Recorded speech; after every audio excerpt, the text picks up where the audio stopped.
دعوت دیتا ہوں مولانا مفتی اسلام علی شاہ صاحب کو وہ آئے اور اپنے خیالات کا احساس کریں.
سے وفا تو نے تو ہم تیرے ہی کی، محمد سے وفا تو نے تو ہم تیرے ہی.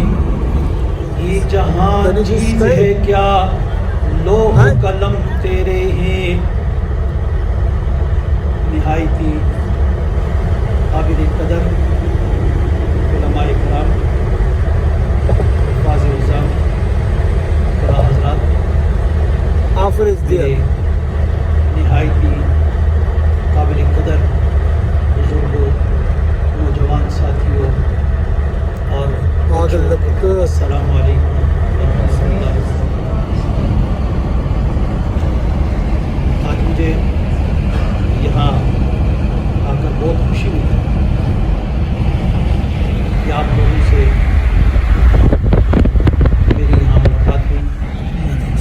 بہت سے ایسے لوگ ہوں گے جنہیں میں نے بچپن میں دیکھا، اکثر دراز کے بعد ان سے ملاقات ہوئی، آج ان سے ملوں.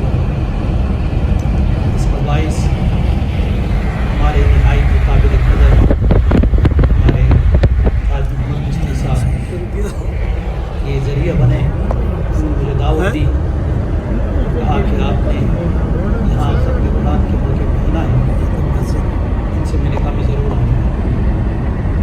ایک زمانے میں یہاں میں ہمارے الدی کاکا یہاں پہ ان کا ایک بیٹا پیدا ہوا کافی عرصے کے بعد، سکندر نظر کا ذریعہ، اس موقع پر آئے.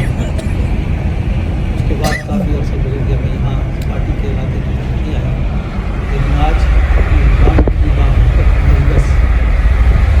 اپنی رحمتوں، اپنی بخششوں اور اپنی رحمتوں کے ساتھ مجھے کھینچ کر یہاں پر یہ لے کر آئی ہے.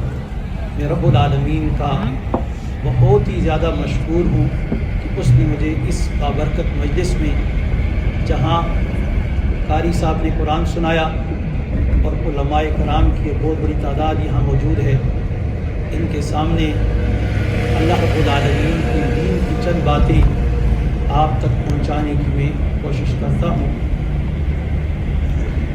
میرے بھائیوں، یہ رمضان المبارک کا مہینہ اپنی برکتوں کے ساتھ، اپنی رحمتوں کے ساتھ، بخششوں کے ساتھ آخری دنوں کے اندر ہے اور یہ ہم سے رخصت ہونے والا ہے.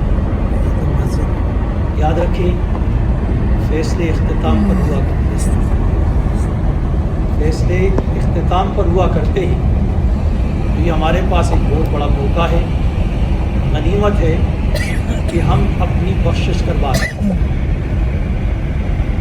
اپنی بخشش کروا دیں. میں تھوڑا وقت دوں گا اس لیے کہ مجھے آگے تقریباً جانا ہے، یہاں پر علماء کی کوئی تعداد ہے، ان کا میں خیال رکھوں گا، لیکن آپ چند باتیں میرے ساتھ تھوڑی بہت کرتے جائیں گے، سنتے تو ماشاء اللہ آپ بہت ہی اچھی طریقے سے ہی اتنی دور دراز سے آپ سب یہاں جمع ہوئے ہیں۔ آخری اختتام جو ہوتا ہے مجلس کا، ابھی جب یہ مجلس اختتام پذیر ہوگی تو آپ کو اس سے پہلے میں دوسری بات بتاتا ہوں تمہید کے طور پر علماء کریں گے۔ ابھی ہماری یہ جو مجلس ہے اللہ رب العالمین کی طرف سے فرشتے آئے ہوئے ہیں اور ان فرشتوں نے اس پوری مجلس کو گھیرا ہوا ہے، اور جو یہ مجلس برخاست ہوگی ختم ہوگی وہ فرشتے اللہ رب العالمین کے پاس آسمانوں میں پہنچ جائیں گے، پوری کارگزاری رپورٹ لے کر جائیں گے۔ جب اللہ رب العالمین کے حضور پیش ہوں گے تو رب العالمین تو علام الغیوب ہیں، ساری باتیں جاننے والے ہیں۔ اس جاننے کے باوجود رب العالمین پوچھیں گے فرشتوں کہاں گئے، کدھر سے آئے، کہاں گئے تھے؟ تو فرشتے جواب میں عرض کریں گے اللہ ہم گاٹی کے اندر اس مسجد کے اندر گئے، وہاں پر ختم قرآن کی مجلس تھی، وہاں علماء آئے ہوئے تھے، وہ بیان کر رہے تھے، تیرے دین کی بات بتا رہے تھے، تیرے پیغمبر کی باتیں بتا رہے تھے، جنت جہنم کی باتیں کر رہے تھے۔ یہ ساری رپورٹ رب العالمین کے سامنے پیش کر دی جائے گی۔ اس کے بعد رب العالمین سے فرشتے بھی یہ بھی کہیں گے کہ اللہ کچھ لوگ سننے کے لیے آئے، کچھ دیکھ رہے تھے علماء کیسی تقریر کرتے ہیں، ان کا انداز گفتگو کیا ہے، طرز لگاتے ہیں، جوش میں تقریر کرتے ہیں، نعت خوان آتے ہیں، قراء آتے ہیں، کس انداز میں بیان کرتے ہیں، یہ ساری چیزیں دیکھنے کے لیے آئے، سننے کے لیے ایسے ہی آئے تھے۔ رب العالمین فرماتے ہیں فرشتوں تم گواہ بن جانا، اتنی بابرکت مجلس تھی، اس ساری مجلس میں جس نیت سے جس طرح بھی جہاں سے بھی کوئی آیا ان سب کی بخشش کا میں اعلان کرتا ہوں، تم گواہ بن جاتا، سب کی بخشش۔ میرے بھائیوں اتنی بابرکت مجلس میں ہم بیٹھے ہوئے ہیں، تو یاد رکھو میں کہہ رہا تھا کہ اختتام کے اوپر فیصلہ ہوگا، مجلس کے اختتام کے اوپر ہماری بخشش کا اعلان ہوگا۔ مجلس کے اختتام پر مجلس ختم ہوگی تو رب العالمین ہماری بخشش کا اعلان فرمائے۔ رمضان المبارک کا مہینہ ختم ہونے والا ہے، اختتام کی طرف ہم جا رہے ہیں، مہینہ ختم ہوگا تو رب العالمین کی طرف سے ان تمام روزے داروں کے لیے بھی اعلان ہوگا جنہوں نے روزہ رکھا ہوگا، تراویح پڑھی ہوگی، قرآن سنا ہوگا، استغفار کیا ہوگا، کلمہ پڑھا ہوگا، درود پڑھا ہوگا، کوئی نیکی کا کام کیا ہوگا، صدقہ خیرات کیا ہوگا، رب العالمین کی طرف سے اسی طرح اعلان ہوگا کہ اعلان کر دو جو بھی جس نے بھی روزہ رکھا عید کے دن آواز لگائی جائے گی کہ جاؤ واپس، سب کی میں نے بخشش کا اعلان کر دیا، سب کی بخشش کا اعلان ہو چکا۔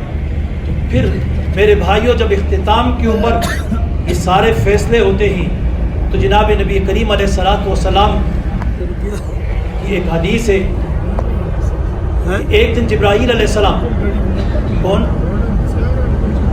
جبرائیل علیہ السلام، جانتے ہیں جبرائیل علیہ السلام کون ہیں؟ جبرائیل علیہ السلام اللہ کے فرشتے ہیں، اللہ کے فرشتے ہیں۔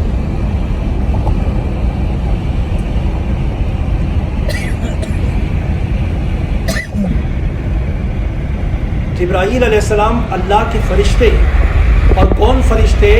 جو تمام فرشتوں کے سردار فرشتے، وہ فرشتے جنہوں نے یہ کتاب جس کو آج آپ نے تراویح کے اندر سن کر مکمل کیا، اس کتاب کو آسمانوں سے لے کر محمد الرسول اللہ صلی اللہ علیہ وسلم کے پاس لے کر آئے، پہنچایا، اور ان سے پہلے 3 بڑی کتابیں دوسری اور جتنے صحیفے، یہ ساری کتابیں آسمان سے لے کر انبیاء اور رسل تک آئے۔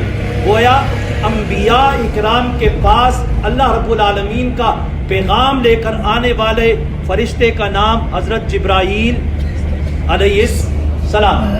تو جبرائیل علیہ السلام آ گئے، نبی اکرم صلی اللہ علیہ وسلم اس طرح ممبر پر پہلی سیڑھی پہ پاؤں رکھا، آپ صلی اللہ علیہ وسلم نے کہا آمین، دوسری سیڑھی پہ پاؤں رکھا، فرمایا آمین، تیسری سیڑھی پہ پاؤں رکھا، فرمایا آمین۔ نبی کریم صلی اللہ علیہ وسلم ممبر سے نیچے آ گئے، صحابہ نے دیکھا نبی صلی اللہ علیہ وسلم کو چڑھتے ہوئے آمین کہتے، کبھی ایسا ہوا نہیں، حیران و پریشان۔ آپ بھی حیران آپ پریشان بیٹھے ہوئے ہیں. صحابہ اکرام نے دیکھا آپ تو سن رہے ہیں نا, پریشان ہو گئے. نبی کریم صلی اللہ علیہ وسلم کے صحابہ اپنی آنکھوں سے محمد الرسول اللہ صلی اللہ علیہ وسلم جن کو دیکھ کر انسان ایمان کی حالت میں دیکھتا ہے تو اس کے اوپر جہنم کی آگ حرام ہو جاتی ہے. اپنی آنکھوں سے دیکھ رہے ہیں نبی اکرم صلی اللہ علیہ وسلم کو.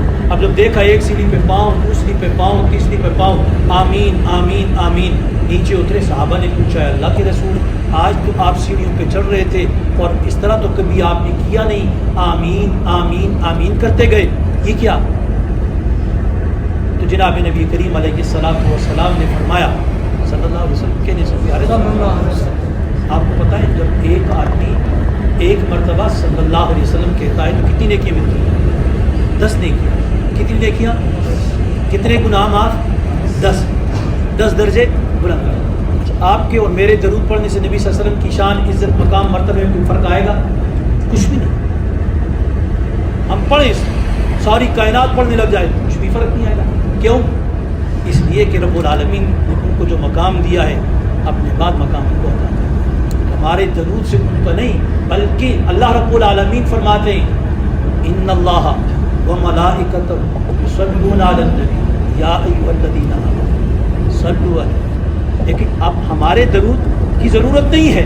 اللہ رب العالمین بادشاہوں کا بادشاہ, ارض و سما کا مالک, وہ رب جو کن کرتا ہے فیکون, ساری کائنات سج جاتی ہے, بن جاتی ہے, وہ رب العالمین محمد رسول اللہ صلی اللہ علیہ وسلم کو درود بھیجتے ہیں. ہمیں ہمارے درود کی کو ضرورت نہیں بلکہ ہمیں ضرورت ہے کہ ہم محمد الرسول اللہ صلی اللہ علیہ وسلم پر درود بھیجیں. کیوں بھیجیں؟ اس لیے کہ نیکیاں لیں. ایک نیکی کے لیے کل قیامت کے روز انسان اپنے اس باپ کے پاس جائے گا جو باپ شفقت, پیار, محبت سے اس کو پال رہا ہے. وہ ماں جو اس کو لوریاں دیتی رہی, دودھ پلاتی رہی, رات کو اس کی وجہ سے سویا نہیں کرتی تھی. وہ بھائی جو اس کا دست و بازو بن کے اس کے شانہ بشانہ کھڑا رہتا تھا. وہ بیٹا جو اپنے باپ کے لیے سہارا بن کے رہا. وہ ماں جو بہن جو تھی اس کے انتظار میں رہتی. وہ بیٹیاں جو اپنے باپ کے ماتھے کو چوما کرتی تھی وہ بھی اس کے لیے ایک نیکی دینے کے لیے تیار نہیں ہوئی. یوم یفر المرء من اخیہ وامہ وابیہ وصاحبتہ وبنیہ. اس دن قیامت کا منظر ایسا ہوگا کہ ہر ایک نیکی کے لیے ادھر ادھر جاتا رہے گا. تو اس لیے جب جناب نبی کریم علیہ السلام کے اوپر ہم درود بھیجیں گے تو فائدہ کس کا؟ فائدہ کس کا؟ اور جناب نبی کریم سے فرمایا جو کثرت سے جو درود پڑے گا مجھ پر کل قیامت کے روز اس کو رب العالمین میرے قریب جگہ عطا فرمائے گا. ہاں جگہ عطا فرمائے گا نبی کریم صلی اللہ علیہ وسلم. آپ کو پتہ ہے پوش ایریاز, VIP بڑے جو لوگ رہتے ہیں پوش ایریوں میں کتنی اچھی جگہ ہوتی ہیں. ان کی سٹریٹس, گلیاں, مکان, محلات کتنے خوبصورت ہوتے ہیں. ہر سہولت وہاں موجود ہوتی ہے. اور پھر جناب نبی کریم علیہ السلام کو رب العالمین جو مقام دے گا جنت کے اندر, جو جگہ دے گا, کیسی جگہ ہوگی, کتنی عالی شان جگہ ہوگی. اگر اس جگہ کے طالب بنتے ہو تو اس میں امیر اور غریب کو نہیں دیکھا جائے گا بلکہ اس کو دیکھا جائے گا جو متقی ہوگا اور نبی کریم سے موحد ہوگا اور سنت کا پیروکار ہوگا اور محمد مصطفیٰ صلی اللہ علیہ وسلم کی کثرت سے درود پڑھنے والا. اچھا میں بات کر رہا تھا, نبی کریم صلی اللہ علیہ وسلم نے پاؤں رکھے, آمین آمین. اب پہلی صحابہ اکرام نے جب پوچھا تو نبی کریم صلی اللہ علیہ وسلم نے کہا ابھی میرے پاس جبرائیل علیہ السلام آئے تھے. کون آیا؟ جبرائیل علیہ السلام آئے.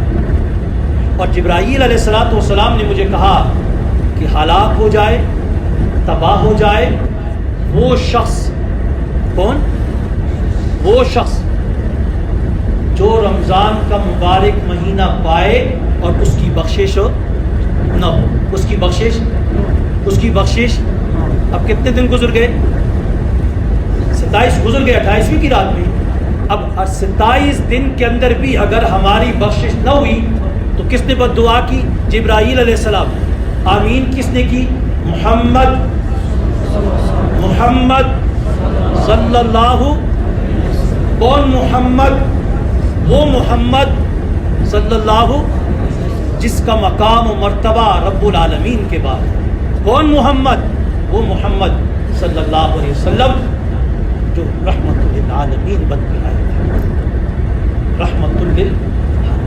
جو انسانیت کے غم اور دکھ کے اوپر راتوں کو نیند نہیں کیا کرتے تھے، رات کو ساری رات جاگا کرتے تھے، امی عائشہ سے پاؤں پہ ورم پڑ جاتے تھے. کس کے لیے؟ اس کی انسانیت. وہ محمد مصطفیٰ صلی اللہ علیہ وسلم کیا کہتے ہیں؟ آمین. جبرائیل امین دعا کر رہے ہیں، بد دعا دے رہی.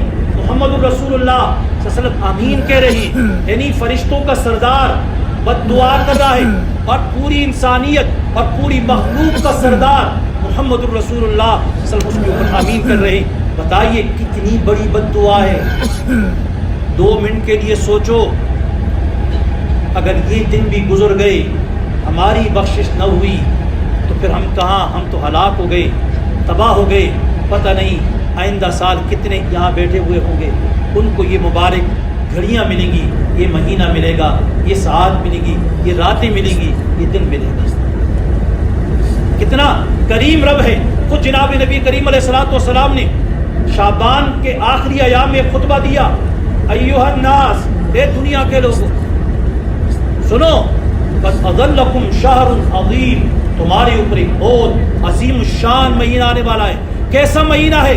مغفرتوں سے بھرا ہوا، رحمتوں سے بھرا ہوا، رحمتوں سے بھرا ہوا مہینہ. ایک گھونٹ، ایک کھجور کا تھوڑا سا ٹکڑا کسی کو افطار کے لیے دے دو، اللہ رب العالمین اس آدمی کے روزے کے برابر ثواب عطا فرماتے. ایک نماز پڑھو 70 نمازوں کی ثواب. 1 روپیہ زکوٰۃ کا دے دو 70 روپوں کے برابر. 1 نفل پڑھ دو فرائض کے برابر. اتنا عظیم الشان مہینہ آ رہا ہے. کسی کو پیٹ بھر کر افطاری کرا دو. آج ہی تاج محمد اور ان لوگوں نے آپ سب کو، ہم سب کو افطاری کھلائی، پیٹ بھر کے کھلایا. رب العالمین کے پیغمبر نے وعدہ کیا ہے، ایسے لوگ کل قیامت کے روز اللہ رب العالمین انہیں حوض کوثر سے پانی پلائے گا، جب تک وہ جنت میں داخل نہ ہوں گے ان کو پیاس نہیں لگے.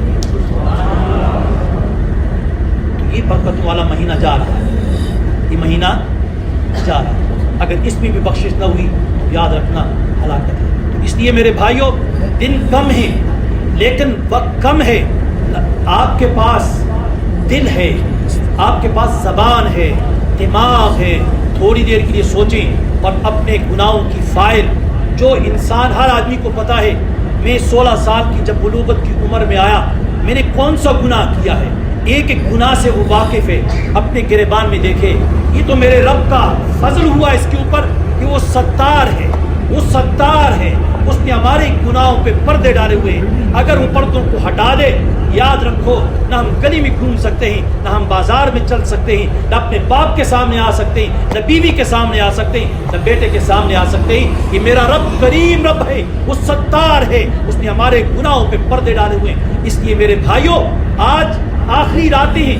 ان راتوں کے اندر رب العالمین کے حضور سر بسجود ہو جائیے اور اللہ کے سامنے اپنے گناہوں کی فائل کھولیے اور ایک ایک گناہ کو شمار کیجیے اور کہیے، اے اللہ، اس گناہ پہ بھی میں نادم، اس پہ بھی میں شرمندہ ہوں. اے اللہ، مجھے پتہ نہیں چلا. اے اللہ، میں غلطی کر بیٹھا، گناہ کر بیٹھا. پروردگار عالم، تو میری ایک ایک خطا کو جانتا ہے، تو جانتا ہے میں نے جان بوجھ کے کیا، انجانے میں مجھ سے ہو گیا. اے پروردگار عالم، مجھے تو معاف فرما دے. میں تجھ سے معافی مانگتا ہوں، میں معافی کا طالب ہوں. اے اللہ، تو مجھے معاف کر دے، میری خطاؤں کو معاف فرما دے. اور پھر وعدہ کرو، اے اللہ، میں یہ ایک ایک گناہ جو تیرے سامنے گرائے کبھی زندگی میں دوبارہ نہیں لوٹاؤں گا، کبھی دوبارہ نہیں لوٹاؤں گا. یہ اللہ رب العالمین کی طرف سے، اللہ کی طرف سے آسمانی دنیا کے اوپر رحمت خداوندی جوش میں آ کر یہاں پر آوازیں لگائی جاتی ہیں، حل میں مستغفر ہے کوئی بخشش چاہنے والا، تم اس کی بخشش کر دو. اذا سالک عبادی عنی فإنی، اللہ رب العالمین فرماتے میں تو اے محمد مصطفیٰ صلی اللہ علیہ وسلم، آپ سے میرے بندے میرے متعلق پوچھتے ہیں، انہیں بتا دو کہ ان کے قریب ہوں، میں دور نہیں ہوں. تو مجھے پکارو تو صحیح نا، پکارو. اذا سالک عبادی عنی، میرے متعلق پوچھتے ہیں. اللہ رب العالمین فرماتے اذا سالک عبادی عنی قریب، میں قریب ہوں. اجیب دعوت الداعی، ہر پکارنے والے کی پکار کو میں سنتا ہوں، ہر پکارنے والے کی. رات کو اٹھو، اگر غربت ہے غربت کے لیے اٹھو، مال کی کمی ہے اس کے لیے اٹھو، بچوں کی بچے نہیں ہیں اس کے لیے اٹھو، کوئی مصیبت، کوئی پریشانی، دکھ، غم، درد، کچھ بھی ہے، اللہ رب العالمین کی طرف سے آوازیں آتی ہیں.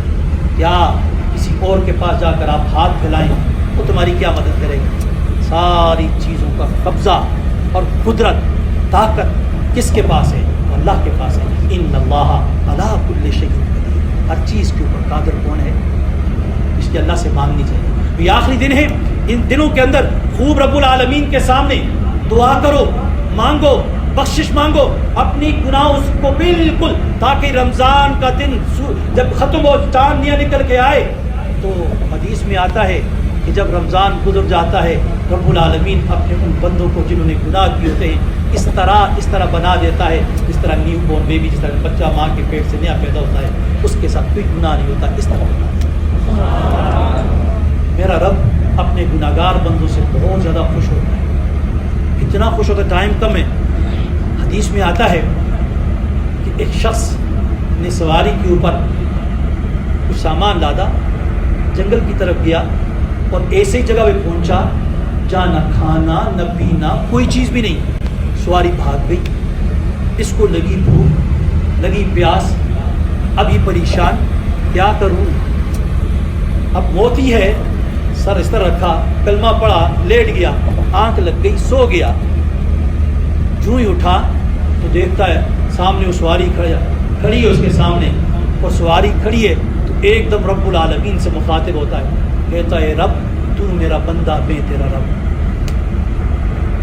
فرتے مسرت سے، خوشی کا اظہار اس نے ایسا کیا، رب العالمین کو اپنے اس گناہگار بندے سے جو گناہ کرتے کرتے کرتے داڑھی سفید کر گیا، بالکل کمر جھک چکی ہے، لیکن اس نے اسی طرح گناہوں کو چھوڑا نہیں۔ لیکن یا مسجد کا آپ کے اندر کوئی عالم آیا اور یہ خطبہ نے آپ کے سامنے کوئی بات کر دی اور آپ کے دل کے پردوں کے کو کراس کرتے ہوئے، آپ کے دل و دماغ کو جھنجھوڑتے ہوئے آپ تک پہنچی، اور آپ مجلس کے اختتام پر رب العالمین کے سامنے ہاتھ پھیلا کر مانگنے لگے، اے اللہ مجھے معاف کر دے، رب العالمین کی طرف سے آتی ہے ندا، اے بندے تیرے آنکھ سے آنسو زمین پہ ٹپکے گا نہیں، تو نے اظہار ندامت کیا اپنے گناہ پر، جا تیری بخشش کا میں اعلان کرتا ہوں۔